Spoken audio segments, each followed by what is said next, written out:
નમસ્કાર મિત્રો, આપણે છેલ્લે હેલો આલ્કેન સંયોજનોની બનાવટ વિશે ચર્ચા કરી લીધી.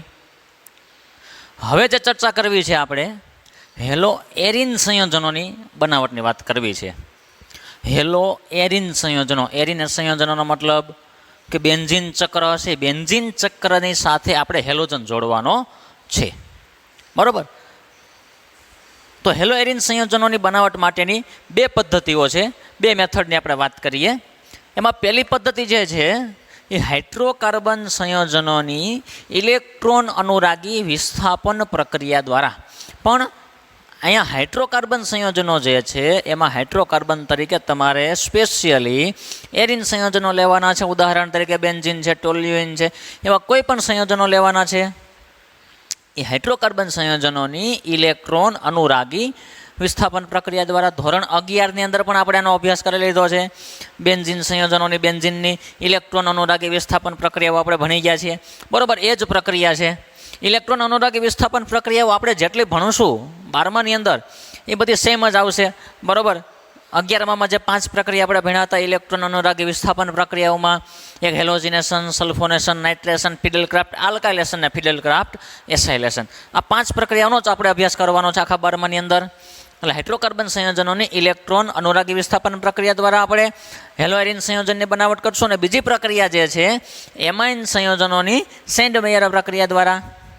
એટલે એમાઇન સંયોજનોમાંથી પહેલાં આપણે એની પ્રક્રિયા કરી ડાયઝોનિયમ ક્ષાર બનાવશું અને ત્યાર પછી એની સેન્ડમેયર પ્રક્રિયા દ્વારા આપણે હેલો એરિન સંયોજનો બનાવશું. તો વિગતવાર આપણે વારાફરતી બે પ્રક્રિયાઓ જેનો અભ્યાસ કરીએ.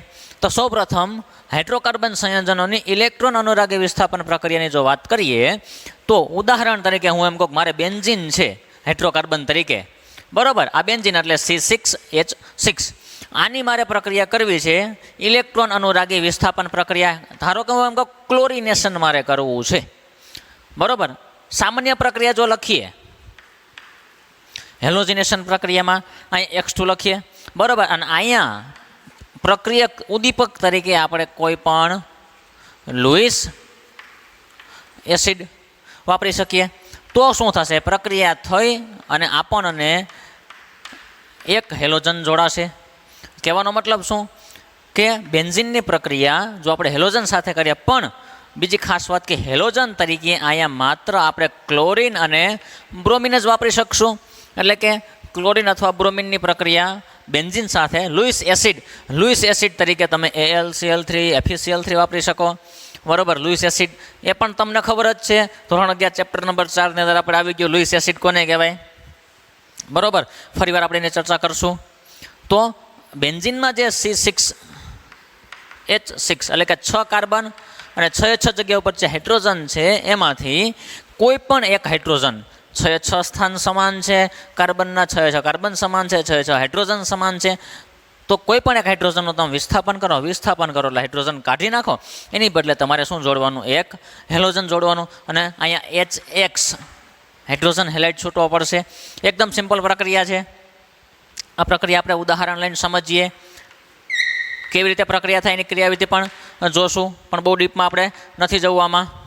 ધારો કે હું ક્લોરિન લઉં, બેન્ઝીનનું ક્લોરિનેશન કરવાનો પ્રયત્ન કરીએ લુઈસ એસિડ તરીકે. ધારો કે એમ કહું કે AlCl3 લે. લુઈસ એસિડ કોને કહેવાય તો કે અષ્ટકના નિયમ મુજબ જેનું અષ્ટક અધૂરું હોય એને આપણે લુઈસ એસિડ કહીએ છીએ. એટલે કે જેના અષ્ટક રચનાની અંદર હજી ઇલેક્ટ્રોન યુગ્મ સમાઈ શકે એવા સંયોજનો હોય એને આપણે લુઈસ એસિડ કહીએ છીએ. AlCl3 છે, લુઈસ એસિડ છે, એલ્યુમિનિયમ ક્લોરાઇડ, બરાબર. એની પ્રક્રિયા જો કરીએ તો ઇલેક્ટ્રોન અનુરાગી વિસ્થાપન પ્રક્રિયા છે. ઇલેક્ટ્રોન અનુરાગી પ્રક્રિયા પહેલાં બનાવવો પડશે આપણે. ઇલેક્ટ્રોન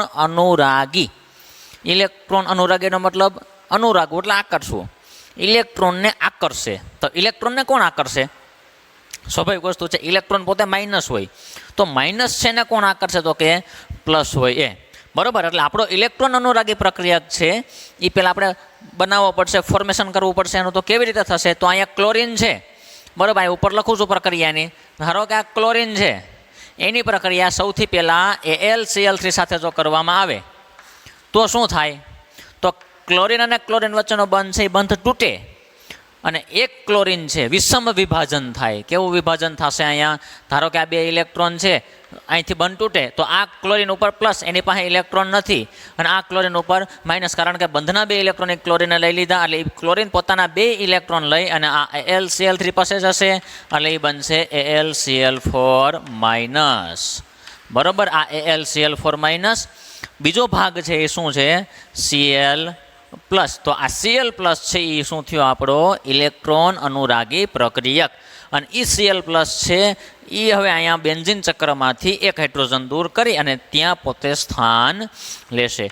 એટલે કે ધારો કે આપણે એમ કહીએ, બરોબર, આ બેન્ઝીન ચક્રમાં અહીંયા જે હાઇડ્રોજન હતો એ હાઇડ્રોજન દૂર થયો, એ હાઇડ્રોજનનું વિસ્થાપન થયું, અને અહીંયા આપણો ઇલેક્ટ્રોન અનુરાગી પ્રક્રિયક Cl પ્લસ છે એ જોડાણો. તમે આ 6 હાઇડ્રોજન છે, 6 માંથી કોઈ પણ હાઇડ્રોજન દૂર કરી શકો તો આપણને આ હેલો એરિન સંયોજન બન્યું એમ કહેવાય.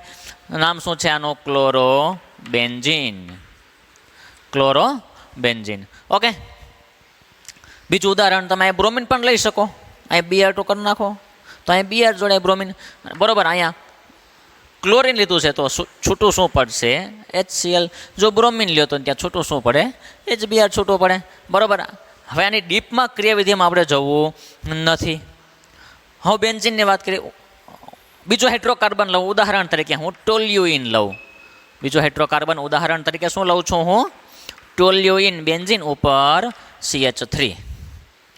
ઓકે, હવે આ બેન્ઝીન ઉપર CH3 છે, ટોલ્યુઇન, આનું હું ક્લોરિનેશન જો કરું, જો મિત્રો આમાં તમારે ધ્યાન રાખવું પડશે ક્લોરિનેશન કરવામાં કે બ્રોમિનેશન કરવામાં.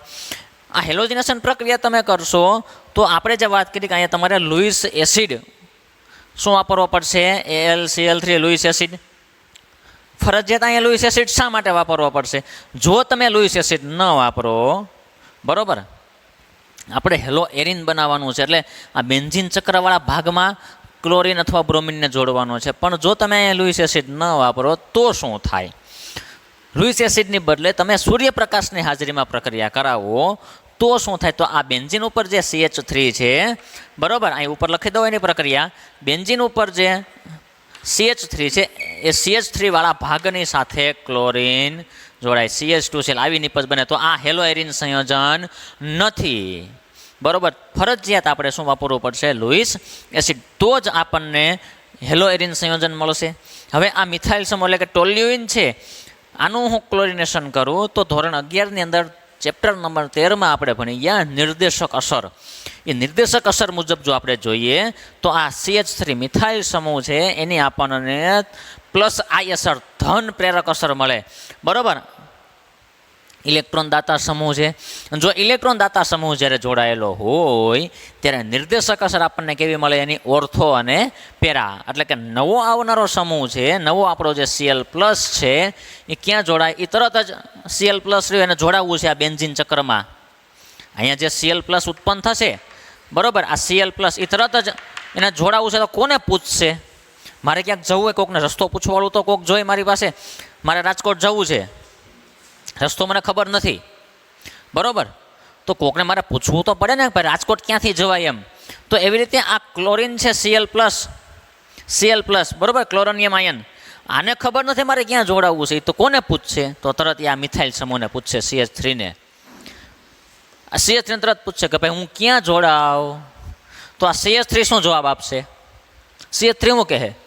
તરત જ એમ કહે કે ભાઈ તું ઓર્થોમાં જોડા અને પેરામાં જોડા. કારણ કે આ મિથાઇલ સમૂહ છે કેવો છે? ઓર્થો પેરા નિર્દેશક છે, બરોબર. એટલે CH3 સમૂહ છે આપણને કેવી અસર આપે? નિર્દેશક અસર ઓર્થો પેરા. એટલે નવો જે સમૂહ આવે એ નવા સમૂહને ક્યાં જોડે? ઓર્થોમાં અને પેરામાં. એટલે આપણને જે નિપજ મળશે એ નિપજની અંદર ઓર્થો અને પેરાનું મિશ્રણ. ઓર્થોમાં ક્લોરીન જોડાશે અને પેરામાં ક્લોરીન જોડાશે. આ પેરામાં ક્લોરીન જોડ્યો, બરોબર. આપણને આ બેનું મિશ્રણ મળશે, ઓર્થોય મળશે અને પેરાય મળશે. ઓર્થોક્લોરોટોલ્યુઇન અને આ શું છે? પેરાક્લોરોટોલ્યુઇન. હવે આ ઓર્થો અને પેરાનું મિશ્રણ મળે તો આ બેને અલગ કેમ કરવા? મિશ્રણ તો હાલે નહીં, કારણ કે આ બે આખા સંયોજનો જ બદલી ગયા, બે અલગ અલગ જ સંયોજન થઈ ગયા, બેના ગુણધર્મ અલગ, બધું અલગ હશે. તો આ બેને અલગ કેમ કરીશ? તો આ બેને અલગ કરવા માટે ઉત્કલન બિંદુથી અલગ કરી શકાય. બેના ઉત્કલન બિંદુની અંદર ખૂબ મોટો તફાવત હોય અને ઉત્કલન બિંદુમાં તફાવત હોય તો એ પણ આપણે શીખી ગયા છીએ. બરાબર, નિસ્યંદન કરી નાખો તો જેનું ઉત્કલન બિંદુ ઓછું હોય એ પહેલાં બહાર નીકળે, જેનું ઉત્કલન બિંદુ વધુ હોય એ પછી વાર આવે. બરાબર, તો એ રીતે તમે બેને અલગ કરી શકો. તો આ રીતે તમે ક્લોરિનેશન કર્યું તો તમે બ્રોમિનેશન પણ કરી શકો. અહીં બ્રોમિન લખી નાખો તો અહીંયા બ્રોમિન જોડાઈ જાય. બરાબર, તો એ બ્રોમાઇડ સંયોજનો બનશે. પણ હવે પ્રશ્ન એ છે કે આ પ્રક્રિયા દ્વારા માત્ર ક્લોરાઇડ અને બ્રોમાઇડ સંયોજનો જ બને, ફ્લોરાઇડ પણ ન બને અને આયોડાઇડ પણ ન બને. શા માટે આવું થાય? સ્વાભાવિક પ્રશ્ન છે આપણો. ફ્લોરાઇડ શા માટે ન બને? તો ફ્લોરાઇડ સંયોજનો એટલા માટે ન બને કે અહીંયા જો હું ઉદાહરણ તરીકે F2 લઉં, ફ્લોરિન, બરાબર, તો આ ફ્લોરિન છે એ ખૂબ જ સક્રિય છે, એની પ્રતિક્રિયાત્મકતા ખૂબ વધારે હોય, પ્રક્રિયા કરવાની ક્ષમતા ખૂબ વધારે હોય. એટલે શું કરશે? તો આ બેન્ઝીન ચક્રમાં જેટલા પણ હાઇડ્રોજન છે એ બધા હાઇડ્રોજનનું વિસ્થાપન કરી નાખે અને બધી જગ્યાએ ફ્લોરિન જોડાઈ જાય. બરાબર, એટલે આપણે જે એક ક્લોરિન કે એક બ્રોમિન જોઈએ છે એ આપણને મળે નહીં, અહીંયા એક ફ્લોરિન મળે નહીં. ખૂબ સક્રિય છે એટલા માટે આપણે ન બનાવી શકીએ. તો એને બનાવવા કેમ? ફ્લોરાઇડ સંયોજનો, ફ્લોરોબેન્ઝીન બનાવવું કેમ બનાવવું, એના માટેની પ્રક્રિયા આપણે ભણશું. હવે આયોડિનની વાત કરીએ. આયોડિન શા માટે ન વપરાય? જો આયોડિન વાપરીએ તો શું થાય? બરાબર, જો આયોડિન વાપરીએ તો ધારો કે અહીંયા હું I2 લઉં તો છૂટું શું પડે? છેલ્લે HI છૂટો પડે. બરાબર, અહીં આયોડિન જોડાય. હાલો ધારો કે એમ કહો કાંઈ આયોડિન જોડાઈ ગયો તો આ HI જે બન્યું એ HI ફરી પાછી આની સાથે પ્રક્રિયા કરી રિવર્સ રિએક્શન કરે. શું કરે? પ્રતિવર્તી પ્રક્રિયા કરે અને ફરી પાછું તમારો પ્રક્રિયક બનાવશે. એટલે આ HI છે એ પ્રતિવર્તી પ્રક્રિયા કરી અને મૂળ પ્રક્રિયકો પાછા બનાવે. પણ જો મારે છતાંય આયોડો સંયોજનો બનાવવા હોય તો શું કરવું પડે? તો કે આ HI છે એનો મારે કંઈક નિકાલ કરવો પડે. HI બનવા દેવું પડે નહીં, અથવા બને તો મારે કંઈક એનું બીજું કંઈક એવી પ્રક્રિયા કરવી પડે જેથી કરીને પછી રિવર્સ રિએક્શન કરી શકે નહીં. તો હું શું કરવાનું? તો કે આનું હું ઓક્સિડેશન કરું. એટલે પ્રક્રિયા જ્યારે શરૂ થાય ત્યારે શરૂઆતમાં HNO3 અથવા HiO4 આ બે પ્રબળ એસિડ છે. પ્રબળ એસિડનો ઉપયોગ કરું તો આ HI છે, બરાબર, HI છે એનું વિઘટન થઈ ઓક્સિડેશન થઈ અને I2માં રૂપાંતર પામે. શેમાં રૂપાંતર પામે? I2માં. એટલે I2માં રૂપાંતર પામ્યા પછી હવે એ રિવર્સ રિએક્શન કરી શકશે નહીં. બરાબર, એટલે હેલોજિનેશનની વાત થાય. હાઇડ્રોકાર્બન સંયોજનોની ઇલેક્ટ્રોન અનુરાગી વિસ્થાપન પ્રક્રિયાની આપણે વાત કરી.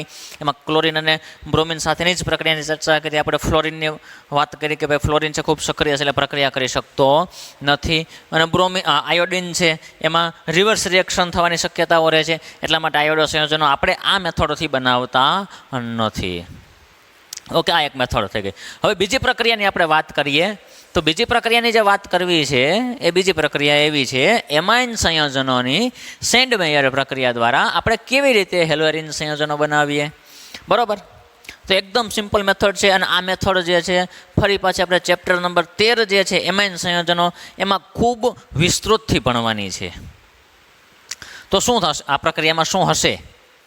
તો એમાઇન સંયોજનો એટલે NH2 વાળા જે સમૂહો હશે પ્રાથમિક એરોમેટિક એમાઇન લેવાના. આ પ્રક્રિયા માટે ખાસ પ્રાથમિક જરૂરિયાત શું છે? તો કે પ્રાથમિક એરોમેટિક એમાઇન હોવા જોઈએ. પ્રાથમિક એરોમેટિક એમાઇન એટલે AR NH2 આ બે હાઇડ્રોજન છે નાઇટ્રોજનની પાસે એટલે પ્રાથમિક કહેવાય.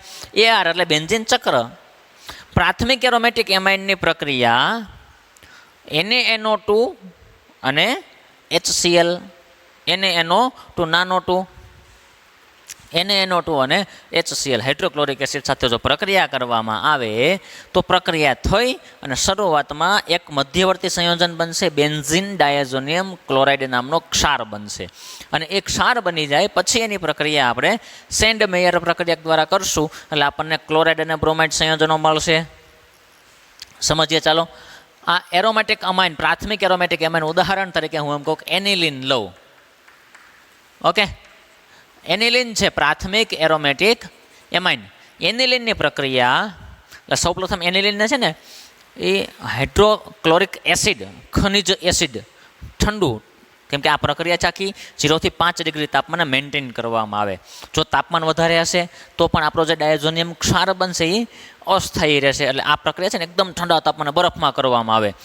0 થી 5 ડિગ્રી તાપમાને, જો મેક્સિમમ તો 0 ડિગ્રી આસપાસ જ તાપમાન હોય. અમાઇન સંયોજન છે એને પહેલાં હાઇડ્રોક્લોરિક એસિડની અંદર ઓગાળી દે અને ત્યાર પછી એમાં NaNO2 ઉમેરે. એટલે આપણે પ્રક્રિયા જે લખીએ છીએ એરોમેટિક એમાઇન, એની પ્રક્રિયા NaNO2 સોડિયમ નાઇટ્રાઇટ અને હાઇડ્રોક્લોરિક એસિડના મારે 2 મોલની જરૂર પડશે. બરાબર. NaNO2 અને HCl એની સાથે જો પ્રક્રિયા થાય તો પ્રક્રિયા થઈને એકદમ સિમ્પલ છે મિત્રો. જો અહીંયા 2 હાઇડ્રોજન છે, 2 હાઇડ્રોજન આ અને 2 હાઇડ્રોજન આ. કુલ કેટલા હાઇડ્રોજન થયા? 4 હાઇડ્રોજન થયા. એ 4 હાઇડ્રોજન અને આ 2 ઓક્સિજન. શું થયું? 4 હાઇડ્રોજન અને 2 ઓક્સિજન એટલે 2 પાણીના અણુ થયા. 2 પાણીના અણુ છૂટા પડે. કેટલા પાણીના અણુ છૂટા પડશે? 2. હવે આ Na અને અહીંયાથી એક Cl, એટલે એ શું છૂટું પડશે? NaCl. હવે બચ્યું શું? કેટલું વધ્યું? હવે જોવો જી, આ બેન્ઝીન ઉપર N, આ બેન્ઝીન ઉપર N. ઓકે. હવે નાઇટ્રોજનની સંયોજકતાઓ કેટલી હોય? 3 હોય. અહીં એક જ છે જો, કેમ કે 2 હાઇડ્રોજન તો નીકળી ગયા, 2 સંયોજકતા ખાલી પડી એટલે નાઇટ્રોજન ખાલી વધ્યો. અહીંયા શું વધ્યું? અહીંયા ખાલી નાઇટ્રોજન વધ્યો. બરાબર. આ Na વહી ગયું, આ O2 વહી ગયું. અહીંયા શું વધ્યું? તો અહીંયા ખાલી એક આ Cl. એટલે આખા પ્રક્રિયા મિશ્રણમાં કેટલું વધશે આપણી પાસે? આ નાઇટ્રોજન, આ ક્લોરિન અને આ બેન્ઝીન ચક્રવાળો ભાગ ઉપર નાઇટ્રોજન છે, એટલું વસ્તુ વધશે આપણી પાસે ખાલી. તો એ બધાને જોડી દો એટલે આ N ટ્રિપલ બંધ N, કેમ કે બીજો નાઇટ્રોજન છે એની સંયોજકતા +3 હોય. બરાબર. 3 સંયોજકતા હોય એટલા માટે. અને ક્ષાર બનાવે છે ડાયઝોનિયમ ક્ષાર, એટલે આ નાઇટ્રોજન ઉપર પ્લસ, આની સંયોજકતા વધી ગઈ એટલે 4 થઈ ગઈ એટલા માટે પ્લસ, અને આ Cl minus. Benzene diazonium chloride, નામ શું છે? Benzene diazonium chloride. નામ સમજો. જો આ બેન્ઝીન એટલો ભાગ. બરાબર. આ બેન્ઝીન ચક્ર તો છે જ. પછી ડાયએઝોનિયમ, ડાય એટલે 2, એઝો એટલે નાઇટ્રોજનની વાત કરે છે. કોની વાત કરે છે? નાઇટ્રોજન. અને એનિયમ છે. જો ખાલી આપણે ઉદાહરણ તરીકે એમોનિયા હોય તો એમોનિયા લખીએ છીએ, NH3 હોય તો એમોનિયા. પણ NH4+ હોય એને શું લખીએ છીએ? એમોનિયમ કહીએ છીએ. પ્લસ આયન આવે, પ્લસ વીજભાર છે એટલે ઓનિયમ પાછળ લાગે. તો ડાયએઝો તો છે જ, 2 એઝો તો છે જ, 2 નાઇટ્રોજન તો છે જ, અને પ્લસ ચાર્જ છે એટલે ઓનિયમ, ડાયઝોનિયમ. અને Cl માઇનસ છે ને આપણે શું લખીએ છીએ? ક્લોરાઇડ. આ ક્ષાર સ્વરૂપે આપણને મળશે. અને આ જે ક્ષાર બન્યો બેન્ઝીન ડાયઝોનિયમ ક્લોરાઇડ, આની પ્રક્રિયા હવે કરવાની સેન્ડ મેયર પ્રક્રિયા. ફરીવાર આ બધી પ્રક્રિયાઓનો અભ્યાસ આપણે ચેપ્ટર નંબર 13માં કરવાનો જ છે. આ માઇનસ અને આ પ્લસ. બેન્ઝીન ડાયઝોનિયમ ક્લોરાઇડ, આની પ્રક્રિયા સેન્ડ મેયર પ્રક્રિયા. સેન્ડ મેયર પ્રક્રિયા, તો સેન્ડ મેયર પ્રક્રિયા શું? સેન્ડ મેયરનો પ્રક્રિયક જોશે. સેન્ડ મેયર પ્રક્રિયક એટલે શું? તો સેન્ડ મેયરનો પ્રક્રિયક એટલે Cu2X2 ક્યુપ્રસ હેલાઇડ. હેલોજન તરીકે ત્યાં શું હશે? હેલોજન તરીકે માત્ર ક્લોરિન અને બ્રોમિન જ હશે. ફરી પાછા ક્લોરિન અને બ્રોમિન જ આવ્યા. Cuprous chloride plus hydrogen halide. Halogen તરીકે શું લખવાનું? તમારે ક્લોરિન અથવા બ્રોમિન પ્રક્રિયા કરો. શું થાય? તો પ્રક્રિયા દરમિયાન જોજો મિત્રો, અહીંયાથી આ જે N છે 2 નાઇટ્રોજન, એ N2 તરીકે છૂટા પડે. શેના તરીકે છૂટા પડશે? N2 તરીકે. આ H છે, આ H અને આ Cl, એ HCl તરીકે છૂટા પડશે. તો હવે વધ્યું શું? તો આ બેન્ઝીન ચક્ર વધ્યું ખાલી એટલું, ફિનાઇલ ચક્ર. અને આ હેલોજન, એ હેલોજન છે સીધો ત્યાં જોડાશે. બરાબર. આ તો ઉદ્દીપક તરીકે વધશે Cu2X2. એટલે ઉદાહરણ જો જોઈએ ફરી પાછું, ધારો કે હું એમ કહું કે ક્લોરિન સાથે પ્રક્રિયા કરું ડાયઝોનિયમ ક્ષારની, N ટ્રિપલ બંધ N, આ પ્લસ અને Cl minus, chlorination cuprous chloride Cu2Cl2 અને HCl સાથે પ્રક્રિયા કરું તો શું થાય? આ N2 છૂટો પડે. બરોબર. પછી આ એચ અને આ સીએલ એટલે એ એચ સીએલ છૂટવું પડે, અને આ જે સીએલ છે એ સીએલ ક્યાં જોડાય? સીધો બેન્ઝીન ચક્ર સાથે જોડાય. તો આ એ સીએલ. ઓકે, ક્લોરોબેન્ઝીન બન્યું. બ્રોમિનની વાત કરીએ. ધારો કે અહીંયા આ ડાયઝોનિયમ ક્ષાર છે, બ્રોમિન સાથે પ્રક્રિયા એટલે કે ક્યુપ્રસ બ્રોમાઇડ CO2 Br2 અને HBr પ્રક્રિયા કરો તો આ N2 છૂટવું પડે, આ H અને Cl HCl છૂટવું પડે, આ N2 નીકળી ગયો અને આ HCl નીકળી ગયું. જોજો આ H અને આ Cl HCl વધ્યું શું? એટલો ફિનાઇલ ચક્ર અને આ બ્રોમિન એટલે ફિનાઇલ ચક્ર ઉપર બ્રોમિન જોડાઈ જાય એટલે શું બને? Bromo benzene. બરોબર. હવે ક્લોરીન અને બ્રોમિનની વાત થાય. હવે આ સેન્ડ મેયર પ્રક્રિયા દ્વારા તમે આયોડિન કે ફ્લોરિન જોડી શકો નહીં. ફ્લોરોબેન્ઝીન કે આયોડોબેન્ઝીન તમે બનાવી શકો નહીં. સેન્ડ મેયર દ્વારા જ કહું છું. બરોબર. તો એના માટે તમારે બીજી પ્રક્રિયાનો ઉપયોગ કરવો પડે. ફ્લોરિન સંયોજન જો મારે જોડવા હોય તો આ ડાયઝોનિયમ ક્ષાર બને, એની મારે HBF4 સાથે પહેલાં પ્રક્રિયા કરવી પડે. બરોબર. HBF4 સાથે પ્રક્રિયા કરીને ત્યાર પછીનું વિઘટન થઈને પછી ફ્લોરોબેન્ઝીન બને. જો આયોડિનની વાત કરો, મારે આયોડોબેન્ઝીન જોતું હોય તો સેન્ડ મેયર પ્રક્રિયા સિવાયની પ્રક્રિયા છે, આપણી ટેક્સ્ટબુકમાં આપી છે. ફ્લોરિનવાળી પ્રક્રિયા આપણી ટેક્સ્ટબુકમાં અત્યારે નથી, પણ 13મા ચેપ્ટરમાં છે, ત્યારે અભ્યાસ કરશું એનો આપણે. આ ધારો કે ડાયઝોનિયમ ક્ષાર છે, બરોબર, આ પ્લસ અને આ માઇનસ. ડાયઝોનિયમ ક્ષારની પ્રક્રિયા જો હું પોટેશિયમ આયોડાઇડ સાથે કરું, હવે ત્યાં મારે માત્ર પોટેશિયમ આયોડાઇડની જરૂર પડશે. સેન્ડ મેયર પ્રક્રિયાની જરૂર પડશે. ને સેન્ડ મેયર પ્રક્રિયા એટલે આ જો ધ્યાન રાખવાનું Cu2Cl2 હોય તો જ Cu2X2 હોય તો જ સેન્ડ મેયર કહેવાય. હો, અહીંયા KI છે આને સેન્ડ મેયર કહેવામાં આવતી નથી, ધ્યાન રાખજો. ચોપડીમાં બધું ભેગું જ આપ્યું છે, પણ આને સેન્ડ મેયર કહેવાશે નહીં. ઓકે, KI સાથે પ્રક્રિયા કરો, ગરમ કરશો એટલે શું થશે? તો કે આ N2 તો પહેલાં નીકળી જ જાય ફરજિયાત, આ N2 પછી આ K અને આ Cl એટલે શું છૂટું પડશે? એ KCl. ઓકે, તો વૈધું હું આ ફિનાઇલ ચક્ર અને આ આયોડિન એટલે ફિનાઇલ ચક્ર અને એની ઉપર આયોડિન જોડી દો એટલે શું બને? આયોડો બેન્ઝીન બને. બરોબર. આ ત્રણ પ્રક્રિયા આપણી ચોપડીમાં છે, આની જ ચર્ચા કરીએ છીએ. ફ્લોરિનવાળી પ્રક્રિયા ફરી પાછો કહું છું, ચેપ્ટર નંબર 13માં આવશે ત્યારે તેની ચર્ચા કરશું, આપણે અત્યારે એની ચર્ચા કરતા નથી. તો આ બે મેથડ દ્વારા આપણે હેલો એરિન સંયોજનોની બનાવટ કરી શકીએ. હાઇડ્રોકાર્બન સંયોજનોની ઇલેક્ટ્રોન અનુરાગી વિસ્થાપન પ્રક્રિયા દ્વારા, અને બીજી મેથડ જે છે એ એમાઇન સંયોજનોની સેન્ડ મેયર પ્રક્રિયા દ્વારા. ઓકે, સેન્ડ મેયરમાં ખાસ યાદ રાખજો, આ બે જ પ્રક્રિયા સેન્ડ મેયરમાં આવશે, એટલે કે ક્લોરિન અને બ્રોમિન વાળી જ સેન્ડ મેયરમાં આવશે. Cu2X2 ફરજિયાત ક્યુપ્રસ હેલાઇડ હોવો જોઈએ. આ ત્રીજી પ્રક્રિયા જે ચોપડીમાં આપી છે સાથે જ આપી છે, પણ એ સેન્ડ મેયર નથી. ઓકે, કેમ કે અહીંયા KI પોટેશિયમ આયોડાઇડ વાપર્યો છે, સેન્ડ મેયરનો પ્રક્રિયક નથી એટલા માટે. ઓકે, તો આ વસ્તુ છે હેલો એરિન સંયોજનોની બનાવટ માટે આપણે આટલી બે મેથડની ચર્ચા કરી. હવે આનો ફટાફટ સ્ક્રીનશોટ લઈ લ્યો. ઓકે.